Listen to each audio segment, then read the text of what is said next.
My professor deliberately failed me to help his favorite student win the prestigious graduate program spot. He smugly told me academic life requires tough decisions. What he didn't know was that I'd been quietly gathering evidence, and what I discovered would shock the entire university. My name is Alex Turner, and at 24 years old I thought hard work and merit were all that mattered in academia. As a senior psychology major at Boston University with a 3.9 GPA, I'd spent 4 years believing that dedication and excellence would guarantee success. I was wrong. Dr. Jonathan Whitfield had been the chair of our psychology department for 15 years, and his advanced research methods course was legendary, both for its difficulty and for its importance to graduate school applications. Everyone knew that excelling in Whitfield's class was essentially a prerequisite for admission to top-tier PhD programs. I'd been planning to apply to Harvard's clinical psychology doctoral program since my freshman year. It was one of the most competitive programs in the country, accepting only 12 students annually from thousands of applicants. My undergraduate research, published papers, and stellar grades had positioned me as a strong candidate, but I knew that Whitfield's recommendation would make or break my application. From the beginning of the semester, I noticed something unusual about how Dr. Whitfield interacted with one particular student, Madison Pierce. Madison was bright enough, but her academic performance had always been solidly average. She'd never published research, rarely participated in class discussions, and her previous coursework showed consistent B-level achievement. But in Whitfield's class, something was different. Madison suddenly became his star pupil. It started with small things that I began documenting almost unconsciously. Madison would arrive early to class and stay late, engaging Whitfield in lengthy conversations that seemed to go far beyond academic topics. During office hours, I noticed that Madison's appointments consistently ran longer than scheduled. But what really caught my attention were the grades. On our first major assignment, a comprehensive literature review that I'd spent 3 weeks perfecting, I received a B+.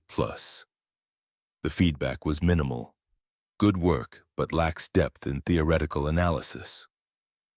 Madison, whose paper I'd helped proofread and knew contained several methodological errors, received an A with glowing comments about her innovative approach. I told myself it was a fluke, but as the semester progressed, the pattern became impossible to ignore. Every assignment followed the same trajectory.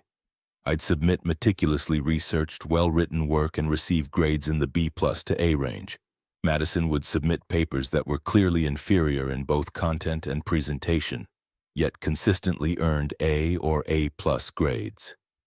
The breaking point came when Whitfield announced that he'd be selecting one student to serve as his teaching assistant for the following semester, a position that would virtually guarantee admission to any graduate program. The TA would co-author a paper with Whitfield and present at the American Psychological Association's annual conference. I'd been positioning myself for this opportunity all semester.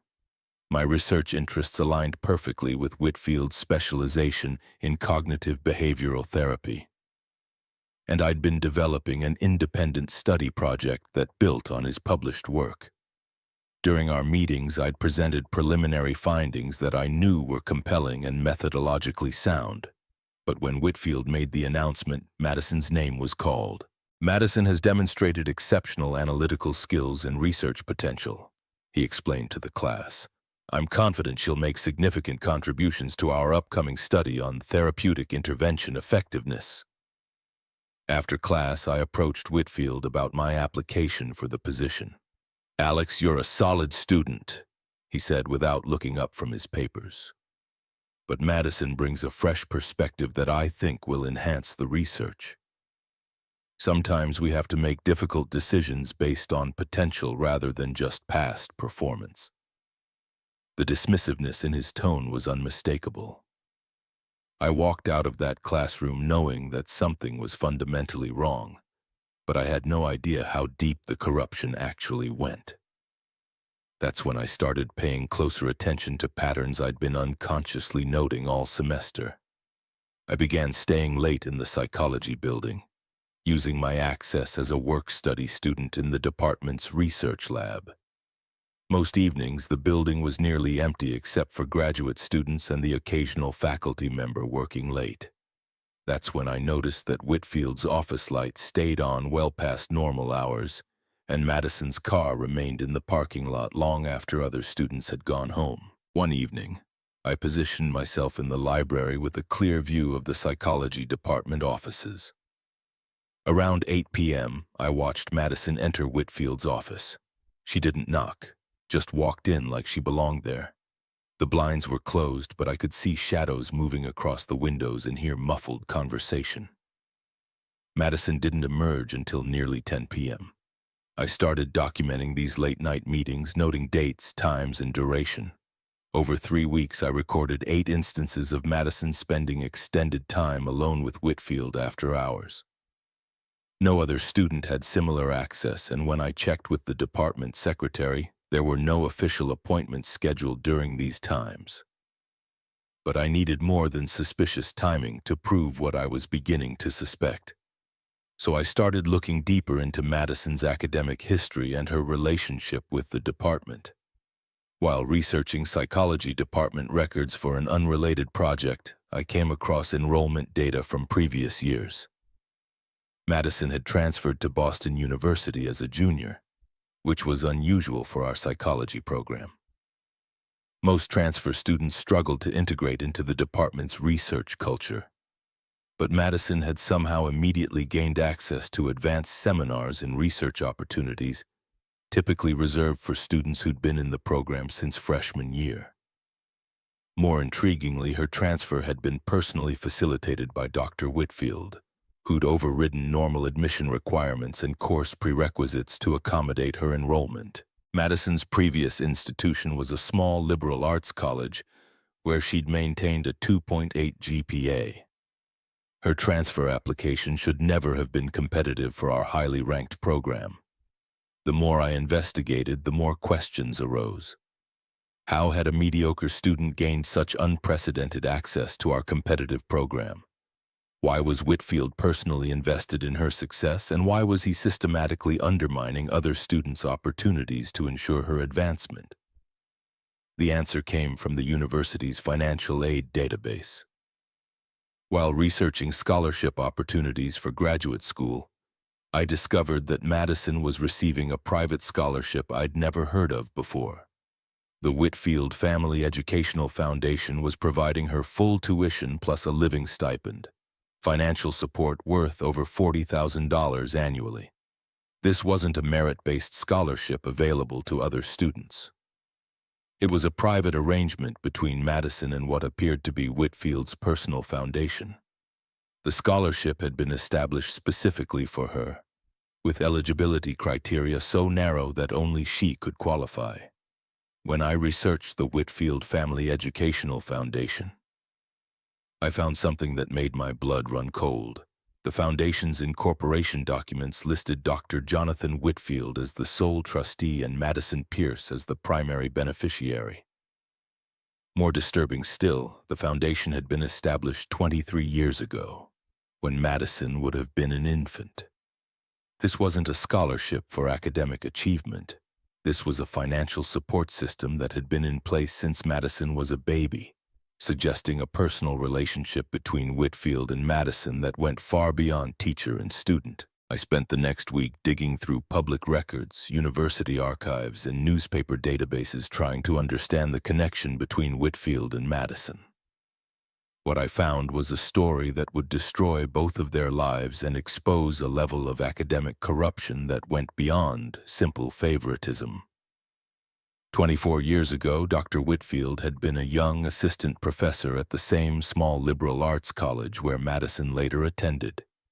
During that time, he'd been involved in a brief scandal involving an inappropriate relationship with an undergraduate student named Sarah Pierce, Madison's mother. The relationship had ended when Sarah graduated and moved away, but university records showed that Whitfield had left his position abruptly the following year. transferring to Boston University where he'd built his career and reputation. Now Madison was here, bearing her mother's last name but benefiting from what appeared to be her biological father's systematic manipulation of academic systems to ensure her success. The final piece of evidence came from an unexpected discovery in Whitfield's office. As part of my work-study position, I occasionally helped with filing and administrative tasks after hours. During one of these sessions, I noticed that Whitfield had left his desk unlocked, something that never happened during normal business hours. Inside the top drawer was a folder labeled Madison Personal that contained documents no professor should have about a student. Birth certificates, medical records, financial statements, and most damning of all, DNA test results that confirmed what I'd already suspected. Dr. Jonathan Whitfield was Madison Pierce's biological father. The folder also contained years of correspondence between Whitfield and Madison's mother detailing their arrangement to provide financial support and educational opportunities while keeping their relationship secret. Madison had been groomed since high school to attend Boston University specifically so her father could ensure her academic success. But the most shocking discovery was a document outlining Whitfield's systematic plan to manipulate grades, research opportunities, and recommendations to guarantee Madison's admission to Harvard's doctoral program. The same program I'd been working toward for 4 years. I now had everything I needed to expose the corruption that had stolen my academic opportunities and undermined the integrity of our entire program. But I also understood that what I'd discovered would destroy multiple lives and create a scandal that would reach far beyond our small department. I spent a sleepless night weighing my options. I could confront Whitfield privately and demand fair treatment, but that would likely result in retaliation without guaranteeing justice. I could report the situation to the department, but Whitfield's position as chair gave him significant influence over any internal investigation. Or I could take my evidence to the university's academic review board and trust that institutional mechanisms would provide appropriate consequences for such egregious violations of academic integrity. The next morning, I made my decision. I compiled every piece of evidence I'd gathered, the documentation of after-hours meetings, the scholarship fraud, the DNA test results, the correspondence about their relationship, and the systematic grade manipulation that had affected not just me, but every other student in our program. I presented everything to Dr. Patricia Reynolds, the Dean of Academic Affairs and Chair of the Academic Review Board. Her reaction was immediate and decisive. "Mr. Turner, what you've documented represents the most serious case of academic misconduct I've encountered in 20 years of university administration. We'll begin a formal investigation immediately." The investigation moved quickly once the review board understood the scope of the corruption. Whitfield was suspended pending a full hearing, and Madison was temporarily barred from classes while her academic record was reviewed. Within 2 weeks, the investigation had confirmed every allegation I'd made.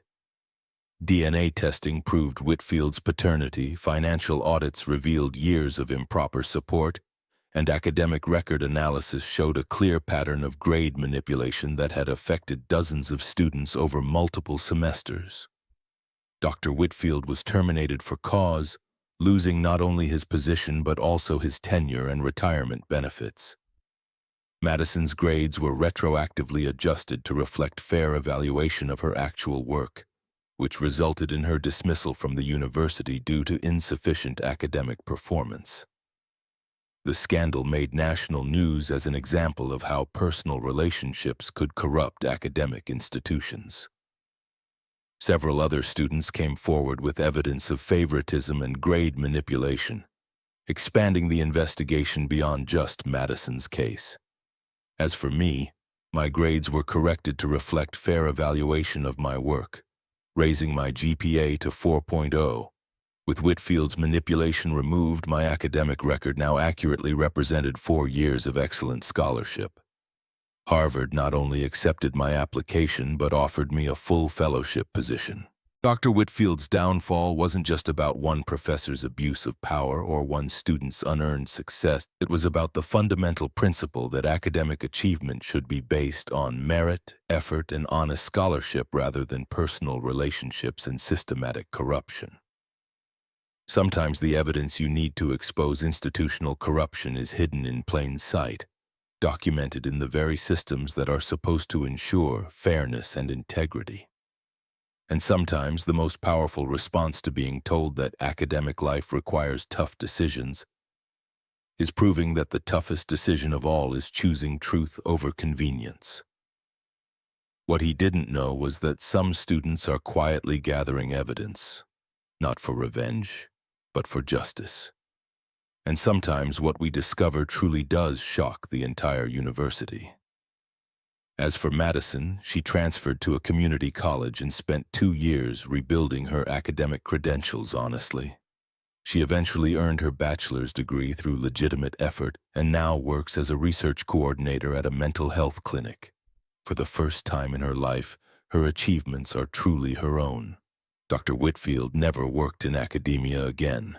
The scandal followed him everywhere, and no institution would risk hiring someone with such a documented history of corruption. He now works as a private consultant, his once promising career reduced to a cautionary tale about the consequences of abusing academic power.